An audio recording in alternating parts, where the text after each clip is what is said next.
আমার এটা হলো একটা বাজে স্বভাব। কলকাতা আসলেই সামনে জুডিও পেলেই আদৌ জামা প্যান্ট নেবো কি তার নেই ঠিক, কিন্তু এদিকে ট্রায়াল দিতে ঢুকে যাই। ऐसा मत करो मेरी जान। সেদিন ছিল কলকাতায় আমার ক্লাস, যাওয়ার পথে দেখলাম বেশ অনেকগুলো সুন্দর ফুল, কিন্তু আমি যাকে ফুল দিই সেই মানুষটা আমার সঙ্গে থাকলে একটা ফুল নেওয়াই যেত। তারপর আমি রিয়েলাইজ করলাম বলিউডের হিরোইনদের থেকে আমাদের সূর্য মামা বেশি হট। साला ये दुख का खत्म नहीं होता बे। ক্লাসের জন্য সবাই বসে গেছে, কিন্তু এদিকে আমাদের খোকা তার দায়িত্ব পালন করছে। तू मेरे से प्यार करती है या नहीं करती?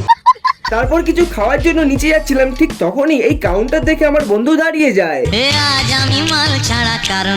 হালকা করে পেট পুজো করে আবার চলে আসলাম ক্লাসে। ফাইনালি 2 ঘন্টায় ক্লাস কমপ্লিট করার পর দেখি স্যার চায়ের কাপে চুমুক দিচ্ছে, তাই আমাদের মনটা হলো একটু চা খাওয়ার। তারপর একটু ঢুকেছিলাম জুডিওতে, দেখি আমাদের সুদীপ্ত ভাই এদিকে শার্ট দেখছে, আমিও দেখছিলাম শার্টের প্রাইসটা।